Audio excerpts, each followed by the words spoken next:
레위기는 이스라엘 백성을 애굽에서 구원해 주시고 나서 너희들은 이제 나라가 바뀌었다. 그전에는 세상 나라에 속한 사람으로 살아가지만 이제는 하나님의 나라, 하나님의 통치를 따라 살아야 된다고 말씀하시면서 어떻게 살아야 될지를 가르쳐 주는 것이 레위기 말씀입니다. 그런데 레위기 1장부터 7장까지는 예배 생활이 어떤가, 종교 생활에 대해서 말씀해 주고 있습니다. 그리고 11장부터 27장까지가 성전이 아닌 세상에서 어떻게 살아가야 될 것인가를 말씀해 주고 있습니다. 그러니까 예배 생활보다 3배나 더 많은 분량을 통해서 일당의 삶을 살아가면서 가정에서, 직장에서, 세상에서 어떻게 살아가야 될 것인가를 가르쳐 주고 있습니다. 저는 오늘날 한국 교회 이런 여러 가지 자리를 보면 목사이기 때문에 참 마음이 답답할 때가 있습니다. 외전에 기독교인이 참 많다고 여길 때는 한 1200만 명 정도 그렇게 추산을 했습니다. 그리고 몇 해 전에는 800만 명도 안 된다는 이야기를 들었고, 코로나를 거치면서 한 600만 명이 되려나 그런 자료를 한번 본 적이 있습니다.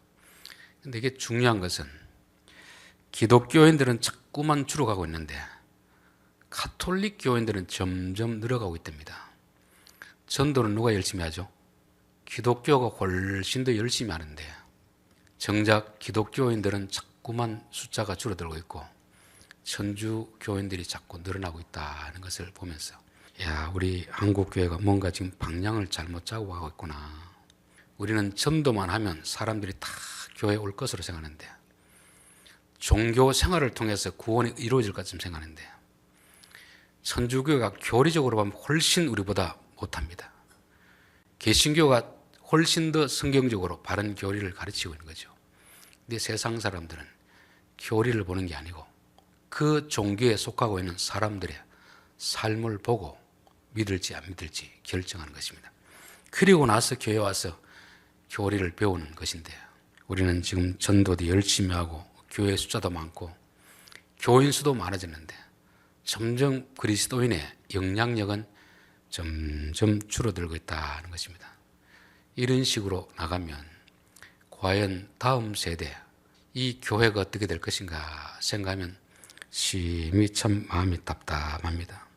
그것은 우리가 성경을 너무 오해하고 있기 때문에 그렇습니다. 우리는 예수 믿으면 구원받는 것으로 다 끝났다고 생각하는데 성경에 나오는 것은 지금 예수 믿은 사람이 어떻게 살아야 될 것인가를 말씀하고 있습니다.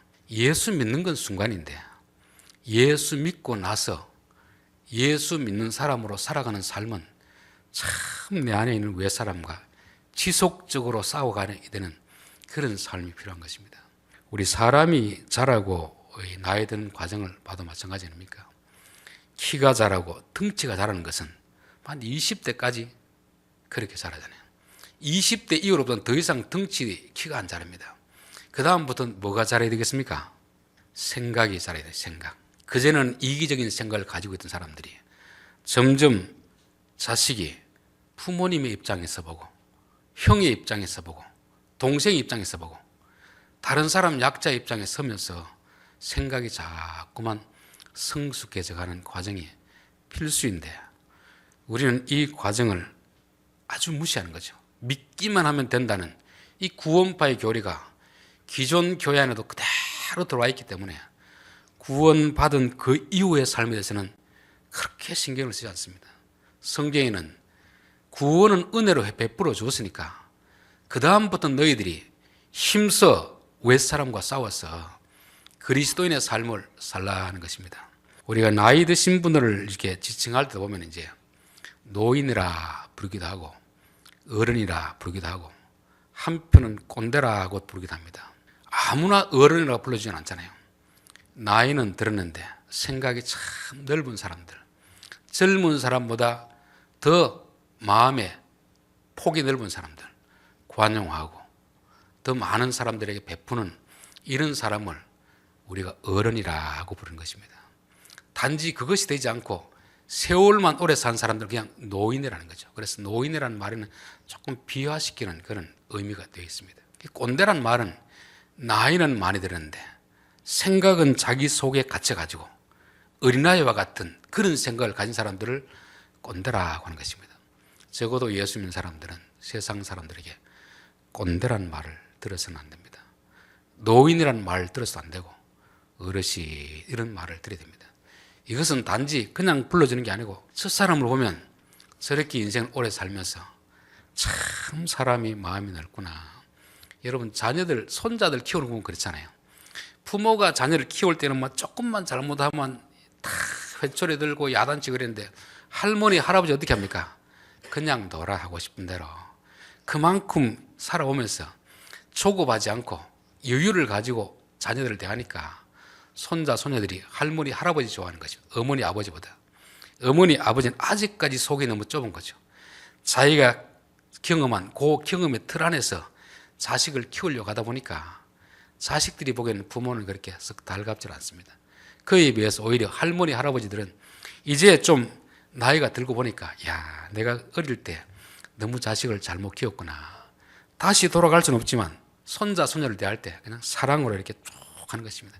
그런 부모는 애가 버릇없이 없어진다고 하는데 그런 걱정은 나중에 됩니다. 애들이 정서적으로 좀 무한한 사랑 속에서 살아야 되는 것이 바로 그런 것입니다. 저는 교회가 교인들이 많이 모이느냐 얼마나 좋은 건물이냐 이게 중요한 것이 아니고 그 안에 있는 교인들이 어른과 같은 사람이 얼마나 많이 있는가. 직분이 중요하지 않습니다. 교회가 얼마나 오래됐냐가 중요하지 않습니다. 그 교회 안에 성숙한 교인들이 많으면 그 교회는 좋은 교회입니다. 아무리 사람이 많아도 믿음이 어린아이의 수준에 머물러 있는 사람들, 자기만 아는 사람들이 있으면 계속해서 분쟁이 일어나는 것입니다. 지난 시간에 우리가 인연이 되면 땅을 다 돌려주라는 것이었습니다. 그것은 가난한 사람을 위해서, 가난한 자들을 위해서 너희들 좀 베풀어라는 거 아닙니까? 여러분, 내 기준에서 보면 내가 힘들게 벌어서 산 땅을 쉽게 돌려줄 수 있겠습니까? 내 입장에서면 못 돌려주는 것입니다. 가난한 사람을 생각하면 이 사람도 참 살다가 어떤 사고로 인하여서 질병으로 인하여서 빚이 많아져가 하나님 주신 땅을 팔았으니까 50년이 되면 원점으로 돌려줘라. 그게 바로 성숙한 사람입니다. 성숙한 사람. 자기만을 위해 사는 사람은 아직도 어린아이 같은 사람이고 이제 하나님은 땅에 대해서도 땅의 입장에 생각해봐라. 땅의 입장에서 땅도 좀 쉬어야 되지 않느냐. 그래서 7년째 되는 희년을 선포하는 것이고 50년이 되면 다 돌려주고 원점으로 시작해라. 원점. 그런 제도가 정착된다면 땅 투기가 일어날 리가 없습니다. 요즘 뭐 흙수저, 금수저 하는데 금수저가 있을 수가 없는 거죠. 처음에 하나님이 그 집안마다 지방마다 공장이 나눠주고 그렇게 한평생 살고 자기가 살면서 좀 실패를 했으면 어렵게 살지만 50년이라는 세월이 인간의 한평생이거든요. 그러면 부모는 고생했지만 자기의 잘못으로 인해서 자식에게는 그 빚을 물려주지 않는 것입니다.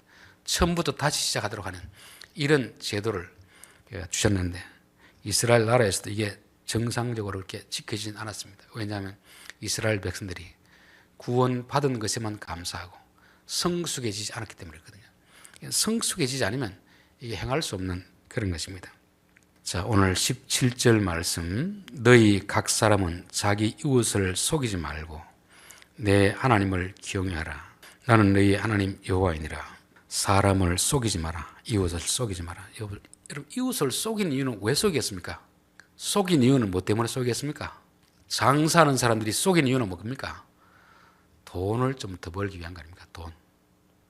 그래서 세상 사람들, 타락한 사람들은 남을 속여서라도 남의 것을 빼앗아서라도 더 많이 가지려고 하는 이 욕심이 있습니다. 너희들은 그렇게 하지 마라. 몇 푼 이득 더 얻으려고 이웃을 속이지 말고 하나님을 경외하라. 하나님을 좀 두려워하라 하는 것을 말씀하고 있습니다. 저는 예수 믿고 구원받았다는 것은 여러 가지 의미가 있겠지만 1차적으로는 생각이 바뀌었는가 안 바뀌었는가. 옛날 왜 사람의 생각을 가지고 살아가느냐, 새 사람의 생각을 가지고 살아가느냐. 이 생각이 안 바뀌면 구원을 받아도 여전히 왜 사람으로 살아가는 것입니다. 하루아침에 바뀌진 않지만 부단히 노력하다 보면 그게 옳구나를 생각하면 그때부터 가치관이 바뀌게 되는 것입니다. 고린도후서 5장 17절에 보면 그런즉 누구든지 그리스도 안에 있으면 새로운 피조물이라.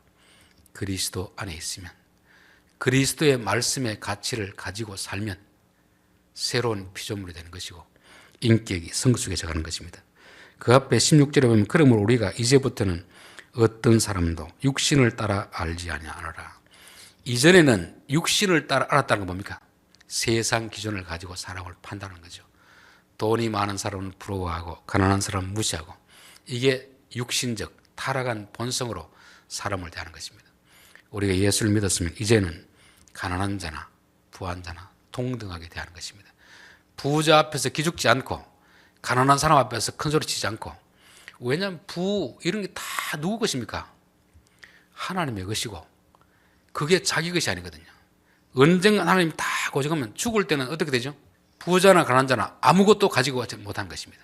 이 땅에 사는 동안 잠시 맡아 있는 것을 자기 것이라 생각하는 이 어리석음이 바로 어리석은 부자 이야기 아닙니까? 그래서 우리가 예수를 믿으면 하나님을 두려워할 줄 아는 사람, 두려워할 줄 아는 사람, 그리고 사람을 존중할 줄 아는 사람이 되어야 되는 것입니다. 그리고 땅에 대한 생각이 바뀌게 됩니다. 돈에 대한 생각이 바뀌게 되는 거죠.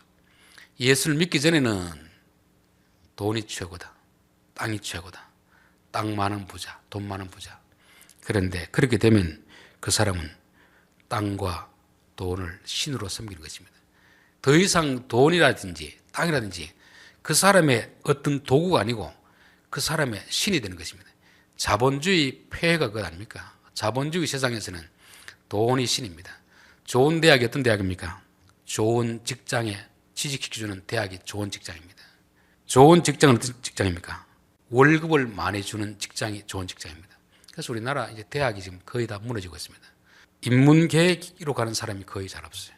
왜냐하면 인문계 쪽으로 나와서는 취업이 안 되니까. 대학은 취업을 시키는 곳이 대학이 아니거든요. 사람에게 인문학을 가르치는 곳이 대학인데, 이 자본주의 세상에서 돈이 좌지우지하니까 다 인문대는 안 가고 다 공대 쪽으로 이공계로 가잖아요. 이미 대학은 자본주의에 잠식된 상태인 것입니다. 그래서 우리가 돈은 우리에게 수단이지 우리의 주인이 되어서 안 된다. 대학을 결정할 때도, 직장을 결정할 때도 월급을 얼마나 많이 주느냐, 그거 따라가면 우리는 돈의 종이 되는 것입니다. 이 일이 얼마나 가치 있는 일인가, 얼마나 내게 맞는 일인가, 그걸 따라가야지. 나의 적성과는 전혀 상관없는 그런 일인데 돈을 많이 주니까 걸로 가는 것입니다. 요즘 의대 문제가 왜 그렇겠습니까? 진짜 아픈 사람을 보면 마음에 불쌍한 생각이 들고 이런 사람이 의대를 가서 의사를 해야 되거든요. 전혀 그런 마음이 없는데 조금 공부만 잘하면 다 의대를 보내는 것입니다. 그 사람이 환자에 대한 어떤 불쌍히 여긴 마음도 없는데 그런 사람이 의사가 되면 뭐라 하겠습니까? 환자를 이용해가지고 돈 벌 생각할 거 아닙니까? 그래서 지금 이 사회는 돈이 지배하는 그런 세상이 되고 있는 것입니다. 이런 세상 속에서 예수 믿는 사람은 돈은 우리 인생의 주인이 아니고 하나님이 주인이 되는 것이고, 돈은 하나님을 섬기고 사람을 섬기는 수단이 되어야 될 줄 믿습니다. 이게 안 되면 우리의 신앙생활은 그야말로 어린아이에 머물고 있게 되는 거죠. 사람을 속이지 말고 하나님을 경외하라. 내 규례를 행하며 내 법도를 지켜행하라. 하나님은 하나님을 경외하면, 하나님을 경외하는 자들이 그 다음 해야 될 일이 뭐겠습니까? 하나님이 말씀하신 그 법을 무겁게 받아들이고 지키는 것입니다. 그래서 전도서 결론이 뭐냐면, 솔로몬이 자기 해볼 것 다 해봤습니다. 아마 세상에서는 제일 부자로 제일 똑똑한 사람으로 책도 제일 많이 했을 겁니다. 인생을 살아보고 마지막 결론이 하나님을 경외하고 그분의 말씀에 순종해라. 인간의 본분이다, 본분. 돈을 많이 버는 게 목적이 아니고, 유명해지는 것도 목적이 아니고, 대통령 되는 것도 목적이 아닙니다. 인생은 하나님을 경외하고 하나님의 말씀을 잘 지키는 것이 인간의 본분이라는 것입니다. 그리하며 18절, 그리하면 너희가 그 땅에 안전하게 거주할 것이라. 땅은 그것이 열매를 내리니 너희가 배불리 먹고 거기에 안전하게 거주하리라. 하나님을 경외하고 하나님의 계명을 지키면 땅이 풍성한 과일을 내기 때문에 그것으로 충분히 먹고 산다는 것입니다. 이게 창조 때 일어난 일입니다.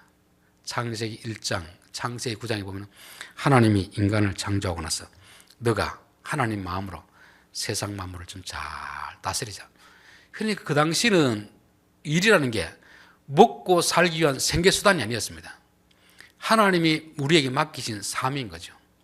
그러면 땅의 모든 열매들이 너의 먹을 거리가 되리라. 그래서 우리는 먹고 살기 위해서, 돈 벌기 위해서 일하는 게 아니고 하나님이 우리 각자에게 주신 사명을 감당하면 땅이 알아가지고 먹고 마실 걸 준다는 것입니다. 그리고 나서 너희들 계명을 지키라.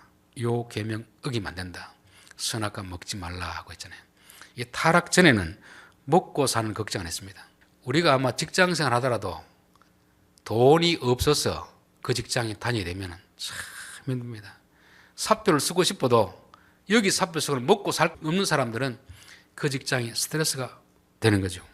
근데 집이 좀 부자인데 직장 안 다녀도 충분히 먹고 살 수 있는 사람인데 그래도 남자가 집에서 노는 것보다는 일을 해야 된다. 이렇게 해서 직장 다니면 그렇게 스트레스 많이 받겠습니까? 안 받겠습니까? 스트레스 많이 안 받겠죠. 타락 전에는 사람이 일이 스트레스가 아니었습니다. 일은 보람이었습니다. 여러분 똑같은 일을 해도 일을 해가지고 내가 한 것보다 더 많은 결과가 나오면 일 때문에 내가 보람을 느끼고 일 때문에 인정받는 거 아닙니까? 일을 해서 더 좋은 결과가 나오는데 스트레스 받을 사람이 누가 있겠습니까? 근데 문제는 타락 후에는 하나님의 계명을 어기니까 땅이 더 이상 사람에게 도움을 주지 않습니다. 엉겅퀴를 내고 가시를 내가지고 10개를 심을 씌웠으면 5개도 열매가 맺지 않는. 그러니까 그렇게 수고를 해도 일한 만큼의 결과가 나오지 않으니까 그렇게 스트레스를 받는 것입니다. 이렇게 타락한 인간들을 구원을 시켜주고 나서 다시금 원상태로 회복해라. 원상태로. 너희들 내 말 좀 잘 들어라. 그러면 먹고 마실 것 하나님이 다 주신다는 것입니다. 그래서 구원받은 백성은 더 이상 일이 생계의 방편이 되면 안 됩니다. 돈이 주인이 되면 안 됩니다. 하나님이 내게 맡겨진 사명인데 이 사명을 잘 감당하면 부자 되게 해준다는 게 아니고 먹고 살 걱정 없이 해줄 테니까 나만 믿고 따라오라 것을 말씀합니다. 20절 만일 너희가 말하기를 만일 7재에 심지도 못하고 소출을 거두지도 못하면 우리가 무엇을 먹으리요? 이건 희년에 땅을 놀리라는 그 계명, 그 계명을 주니까 이 백성들이 하나님 7년째 1년 땅을 묵히면 그 해에도 열매가 없고 그 다음 해에도 열매가 없는데 우리는 뭐 먹고 살겠습니까? 사람들은 그만큼 먹고 사는 게 중요하거든요. 걱정하지 말고 6년째 됐네. 3년째 양식을 줄 테니까 너희들 7년째 묵히고 8년째 씨앗을 뿌리면 9년째 날 것 아니냐. 그렇게 해라 이렇게 말씀하는 것입니다. 우리가 참 말씀에 순종하기 어려운 것이 바로 여기 있습니다. 우리의 생계와 직결되기 때문에 어려운 것입니다. 이 사람들도 애국에 있을 때는 자기들이 일을 해서 먹고 살았거든요. 그런데 1년 일을 하지 말라고 하니까 쉬라고 하니까 너희도 쉬고 땅도 쉬게 해주라고 하니까 그럼 우리는 뭐 먹고 삽니까? 이런 질문이 나오는 것이 당연한 거죠. 그럴 때 내가 3년치 양식을 6년째 줄 테니까 쉬어라는 것입니다. 그런데 이 말씀은 모든 사람들에게 해당되는 말씀이 아닙니다. 믿음의 초보 단계인 사람들에게. 솔직히 6년째, 3년치 수입이 나오면 여러분 7년째 땅을 쉬게 할 수 있을까요? 없을까요? 당연히 할 수 있는 거죠. 7년 일해서 나오는 수확하고 6년 벌어서 나오는 수확하고 똑같은데 누가 굳이 일을 하려고 하겠습니까? 이렇게만 된다면 굳이 그렇게 할 필요가 없는 것입니다. 그런데 이것은 이제 초보 단계에서 그렇게 해준데 믿음이 자랄수록 조금 바뀌어지게 되는 거죠. 어느 식당에서 가서 그 사장님의 이야기를 들었는데 자기가 불교를 열심히 믿다가 자기 아들이 이제 아들은 조금 다른 학교 보내야 되겠다 싶어가지고 대안학교를 보냈답니다. 대안학교에서 한 달에 한 번씩 부모들이 와서 정신교육을 받아야 됩니다. 그 부모는 그 학교가 어떤 학교인지 모르고 가는데 기독교 학교랍니다. 그래서 계속 듣다 보니까 자기는 절에 다니면서 그렇게 시주도 많이 하고 그렇게 했었는데 내가 뭔가 좀 지금까지 인생을 뭔지 모르고 살았구나. 그래서 예수를 믿었답니다. 그리고 식당을 하니까 교회를 가니까 제일 마음에 걸리는 게 주일날 영업하는 것입니다. 사실 장사하는 분들은 주말, 주일이 매출이 제일 많은 시간이거든요. 그런데 초신자가 그 주일을 쉬기가 쉬울까 어려울까요? 어려울 것입니다. 근데 신기하게도 토요일이 되면은 주일날 매출 금액이 다 올라온답니다. 그래서 자기는 믿고 몇 년째 주일을 그렇게 쉬고 있답니다. 여러분, 그럴 것 같으면 누가 주일날 일하겠습니까? 주일날 일하나 쉬나 수입이 똑같은데 누가 그렇게 하겠습니까?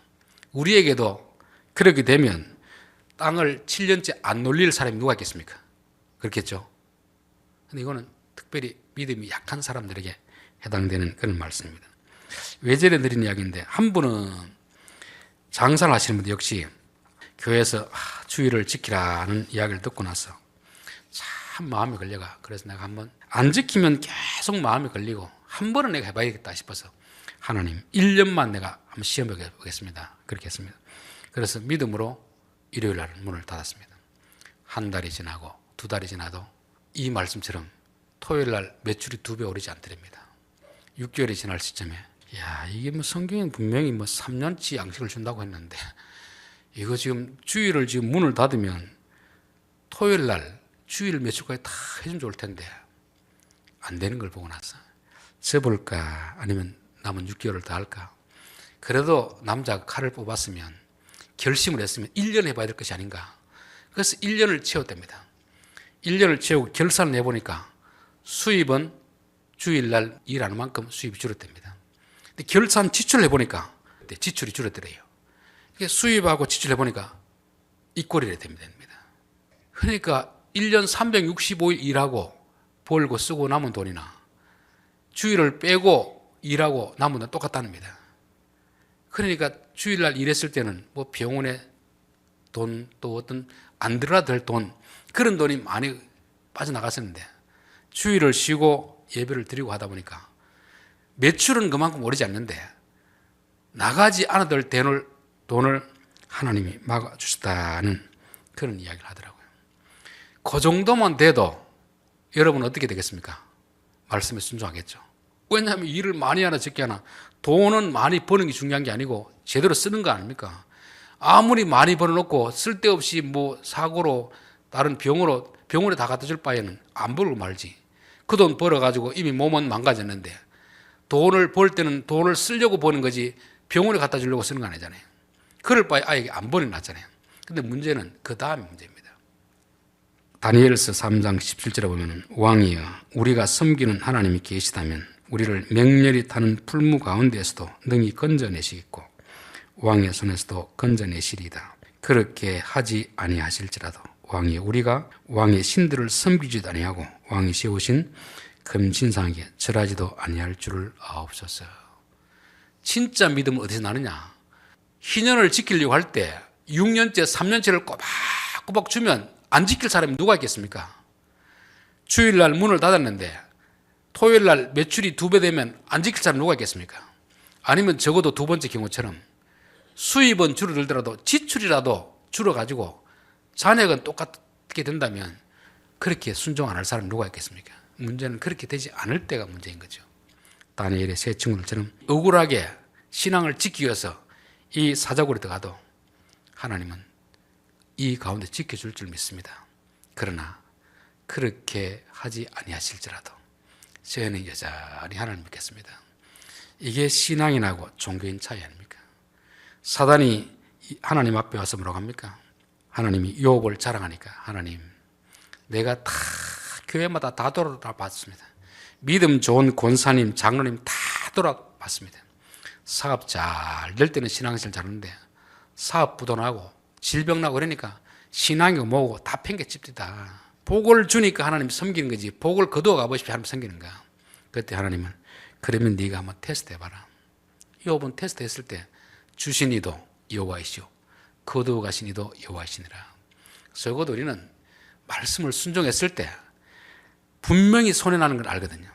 하나님이 짝깍짝깍 채워줘서 순종할 수도 있지만 채워주지 않더라도 이 땅에서 채워주지 않지만 하나님 나라에서 채워줄 걸 믿기 때문에 순종하는 이런 믿음에 성숙한 사람이 되어야 될 줄 믿습니다. 하박국서에도 비록 무화과 나무가 무성하지 못하며 포도나무에 열매가 없으며 감람나무에 소출이 없으며 밭에 먹을 것이 없으며 우리의 양이 없으며 외양간에 소가 없을지라도 나는 여호와로 말미암아 즐거워하리라. 이게 지금 산불 났는데 그 마을 싹 다 타버린 데 있잖아요. 집도 없고 과일도 다 타버렸고 가축도 다 타고 그런 상태입니다. 그러할지라도 여호와로 인하여서 즐거워하리라. 하나님 우리에게 이 정도 믿음의 수준을 요구하는 것입니다. 첫 번째, 두 번째는 어린 아이들에게 요구하는 것이고, 그래서 우리의 신앙이 힘든 것이 바로 이것입니다. 3년쯤 일이 다 꼬박꼬박 챙겨지고 성령의 감동으로 우리가 뭐 구제응답했더니만 하나님 2배로 갚아주고 이러면 누가 안 하겠습니까? 그렇지 않는 경우가 많기 때문에 그런 것입니다. 그래서 우리는 다니엘의 친구들처럼 하박국처럼 아무것도 없어도 하나님 때문에 즐거워하는 그런 믿음의 수준까지 가야 될 줄 믿습니다. 기도하겠습니다.